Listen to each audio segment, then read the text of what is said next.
Peach, what are you doing?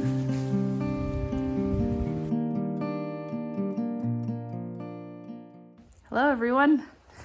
We have been winterizing and harvesting and cleaning up the garden and everything. So you'll see behind me as I walk through all of the garlic, some indigo that I'll play with later, some catnip, parsley, and spearmint that we hung up in the garage. And then over here, Brady was amazing and washed out all of the trays and seed starting stuff. So that's all under there, all dry and ready for next rounds. And Peachy's here, always. So we got the garage all cleaned up, which was a disaster. It was a thing. It was a thing. Got that all cleaned up and working on just seeing what else needs to be harvested and cleaning up the garden a little bit the next few days. That's right. So here we are. We've got lots of dead sunflowers through here that the birds picked apart most of the seeds, but there's some in there that we can harvest still. And see these ones over here too. Most of these seed heads, the finches have gotten to, or finches, what else? Goldfinches and blue jays, lots of different things. Some carrots down through here. You can see this very sad looking tomato plant. And we've started clearing out some of the plants that were in here that we wanted to take inside for the winter. Biggest one you've ever seen. What? All right, show me what you got. Zucchini alert. Zucchini alert.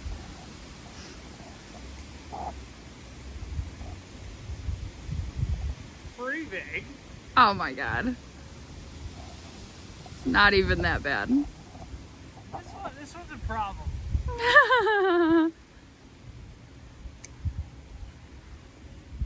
Wow, that's crazy. Cradle this thing. You think it's got some good seeds in it though? Yeah. Right? Packed full of seeds. Maybe we could save some from that. If anyone wants some giant zucchini, next year we'll have seeds. Giant zucchini. There you go. Wow. Wow, look at that. Oh my gosh, that's Look, so ridiculous. That thing won't stop. Powdery mildew ain't gonna stop nothing. How cold is it today? What was it? What are you doing? 48 is the low, I think. They don't care. No, Hardy. doesn't. Black Beauty zucchini. There you go. And then we also got kiwi melon, that's the biggest one we got.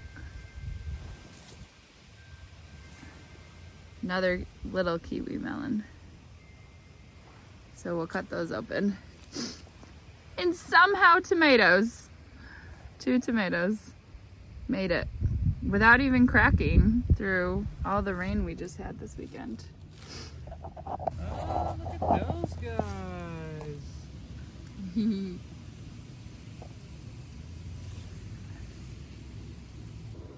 What do you think, babe? This is the behind the scenes I think we're all dying to see. Mushies. What's it look like in the transition? There you go. Here it is. It's glorious. Yeah, some corn holding on. Mm-hmm.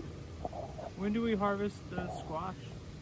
Maybe let's see if it gets a little bit bigger. I'm not sure if it will. We have a few Ooh! Apparently I just stepped on another one. Didn't see that guy under my foot. few little squash. And this is the big guy from this year. Blue Hubbard squash. So soon.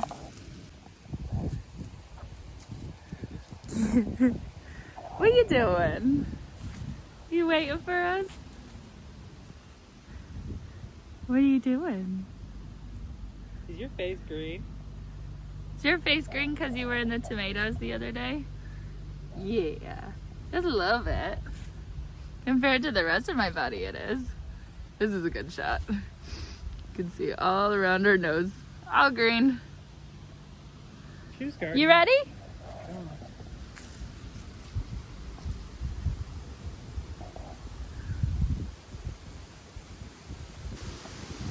All right, so this is the backyard. We've taken down some limbs. Haven't moved them around yet. There's been lots of things going on. But all in this space, we're planning to do an annual bed garden. So raised beds that will be fenced in so that any animals, including this wild girl right here, don't eat our produce. We're kind of tired of fighting the deer and everything that come through here. As you can see, they have a lot of land that they can roam so that they come right up in. And across the street from our house is an apple orchard, so they're often in there too. So this whole space is getting renovated in a way. We will put cardboard down to sheet mulch, kill all the grass, and wood chips on top of that when we get our wood chips. And we'll clear out all these branches, create some annual beds that will extend all the way over to almost to that fence line, but we want to put a path around it as well. These raised beds will come up and we'll put them on top of everything when we get there. But this will be our garden to grow our annual vegetables. And it's gonna be fantastic. So there's a lot of ideas, as usual, that I have for creating this annual garden bed here. And when I say that we're going to do it as free as possible, I mean that just the construction of it, any materials that we can get, and also the perennials that are going around the outside of it. We're going to try to make that as low cost as possible. And I'll show you kind of the sketch outline that we created so that you can see what our plan is. I think that'll be easier to explain it. And like I said, this is only part one of that process into what we're planning to do, hopefully for this next year. Our future plan is that our garlic is going to go in that annual bed garden, but this year we don't have that all set up yet. So what we're planning on doing is clearing out this bed a little bit more and planting our garlic in a row along the back there. This will still be the Three Sisters bed next year, and it's going to have some garlic in it until July, which is just kind of a makeshift way of getting in our garlic before we have the annual beds all set up. You said? Ah, she loves beans. She loves beans. How's that one, Peach? What do you think? Huh? She said, do you have another one? I do. Take that one. Okay.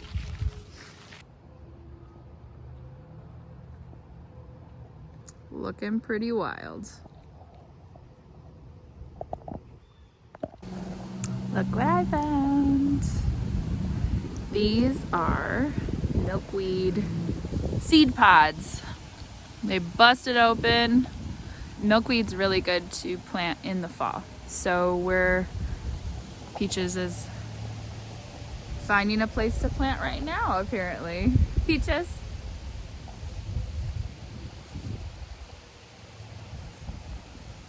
I actually found it along this fence line that we've just let go.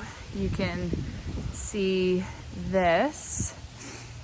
So this is the pod that the milkweed plant creates after it blooms. I left one here. You can see all those seeds in there. So I left one because I'm gonna have plenty of seeds off of these two, and I'm just going to throw them around in different places so the monarchs have lots of spaces to eat and live and lay their babies. Once we got the idea to put an annual bed garden in the back for our annual vegetables, I just took whatever inspiration that I had from different gardens that I had seen or gardens in books or different designs, and I just made a rough draft of that. This will probably not be the final, but it at least got some things out of my head, like creating a living fence around the outside, which is an element that not every garden has, even if they do have a fence. But I wanted to maximize the space that we were using for as many different plants as we can fit in there that will produce successfully, since we're trying to make this this goal of producing 85% of what we're eating. These are some of the books that I'm using for inspiration, and also are starting to shift my design as I'm going back in and looking again. This is a new book that I have, The New Heirloom Garden. I'll link all of these below. This one's really cool because it has a lot of different garden designs already. So if you're not a designer, this is a really cool one with different layouts and different vegetables that you might use.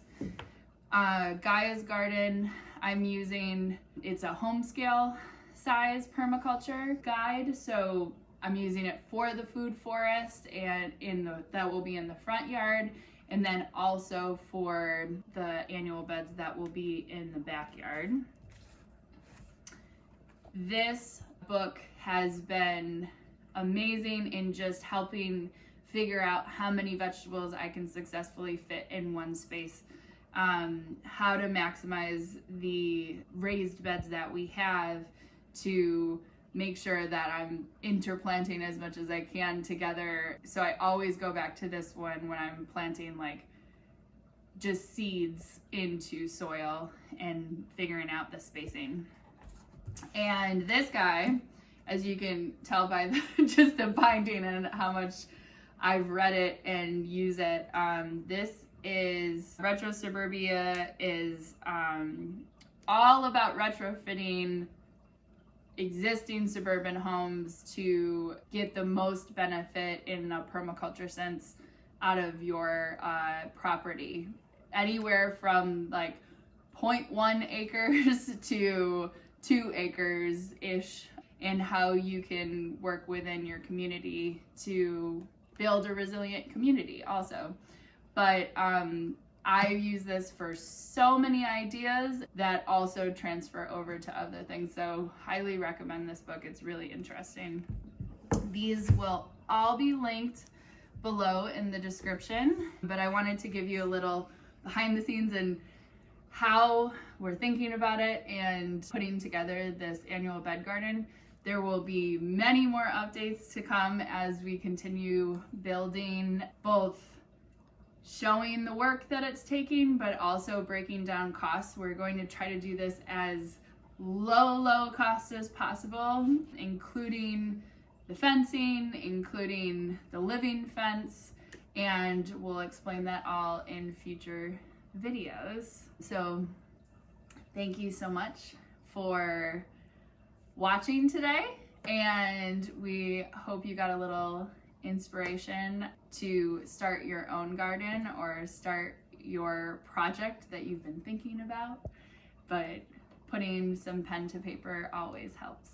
So thanks so much, and sending you lots of